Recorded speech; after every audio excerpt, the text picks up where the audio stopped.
नमस्कार, सार्वमंथन न्यूज महाराष्ट्रमध्ये आपलं स्वागत। पाहुयात आजची सविस्तर बातमी। आम्ही मगाही सांगितलं की आम्ही होऊन कोणाला पाय लावत नाही, आम्हाला लावल्यानंतर तो आम्ही सोडत नाही। त्या उक्तीप्रमाणे असं कोणी समजू नये की या इथे आमचीच फक्त मक्तेदारी आहे, बाकी कोणाची नाही आहे। तर त्याने ते विसरून जावं, कारण आम्ही प्रामाणिकपणे काम करणारे बाळासाहेबांचे, शिंदे साहेबांचे समर्थक आहोत, शिवाजी महाराजांचे मावळे आहोत आणि त्याप्रमाणे आम्ही काम करतोय। परंतु ज्या वेळेला आम्हाला दुखवण्याचा प्रयत्न केला का मग आपल्याला पण समोरच्याला दुःख भोगावंच लागणार, हे लक्षात ठेवा। आम्ही बाकी काय जास्त काय बोलत नाही किंवा काय चालत नाही आहे, परंतु जो आजचा पक्षप्रवेश आहे तो त्या दिवशीचा झालेला पक्षप्रवेश आणि आजचा पक्षप्रवेश त्यावेळेला तुम्ही पण त्यावेळेला असणार होता जिथं, असं मला वाटतंय। आणि आजचा आहे त्याच्यामध्ये काय असेल ते तुम्ही समजायचं, तुम्ही सांगायचं आहे। परंतु आम्ही जे काय केलेलं आहे ते आमची जी काय जनता आमच्याबरोबर आलेली आहे त्यांची जी काय कामं असतील, अडीअडचणी असतील, त्याला सामोरं जाण्याचं काम आम्ही तिन्ही आमदारांनी ठरवलेलं आहे। आणि एकनाथ शिंदे साहेबांच्या नेतृत्वावरती विश्वास ठेवून आज ही मंडळी आलेली आहेत।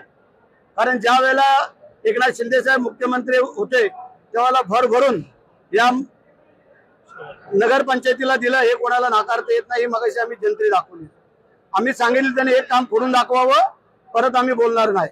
आणि म्हणून करता आजचा हा पक्षप्रवेश हा स्वइच्छेने आलेले लोक होते, त्याच्यामध्ये वेगळं काय नव्हतं।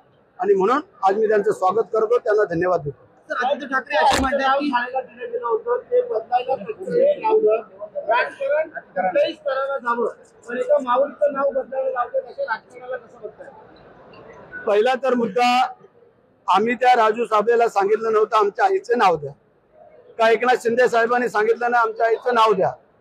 त्यांनी शिंदे साहेबांच्या आईचं नाव दिलं गंगूबाईचं आणि आमच्या विठाबाईचं, ही दोन्ही नाव त्यांनीच हे केली, आम्ही काय सांगितलं नाही। आता आमच्या आईचं नाव कमी केलंय, आता एकनाथ शिंदे साहेबांच्या आईचं नाव कमी नाही केलं म्हणजे झालं, एवढं तरी आम्ही मग कमावलं असं बोलू। सर, आदित्य ठाकरे असे म्हणतात की आदित्य ठाकरे चांगलं काम करतात, पालकमंत्री त्यांनाच द्यायला पाहिजे असं आदित्य ठाकरे म्हणाले। आम्ही थोडं कडवड बोलतो आणि वस्तुस्थिती बोलतो, आम्ही चुकीचं बोलत नाही, बोलणार पण नाही। जी वस्तुस्थिती आमच्या कारकिर्दीपासून जी काय घडली ती आम्ही बोलायचा प्रयत्न केला। मग त्यांना कसं काय वाटेल भरतशेठ पालकमंत्री व्हावा, त्यांना वाटेल ना की वेगळा कोणतरी व्हावा, त्यासाठी त्यांना लकलाभ हो। सर, स्वार्थासाठी पालकमंत्री पदाचा रायगडमध्ये वाद सुरू आहे। छत्रपती शिवाजी महाराजांचं रायगडमध्ये पालकमंत्री पदाचा स्वार्थासाठी वाद का? अरे, ज्या मावळ्याने 2.5 वर्ष मंत्रीपद सोडलं त्या पालकमंत्रीपद किस बात की चीज आहे। ज्या 2.5 वर्षाचं मंत्रीपद, हल्ली कोण ग्रामपंचायतीचं सदस्यपद सोडत नाही, तर मंत्रीपद सोडणं दूरच राहिलं। महाराष्ट्राच्या इतिहासामध्ये भरतशेठचं नाव कोरलं गेले, लक्षात ठेवा की मंत्रिपदाचं दिलेलं नाव आम्ही थांबवलं म्हणून। विचारा त्यांना, त्यांच्यात हिंमत आहे का? बाबा मुख्यमंत्री आणि आम्ही पण मंत्री पाहिजे।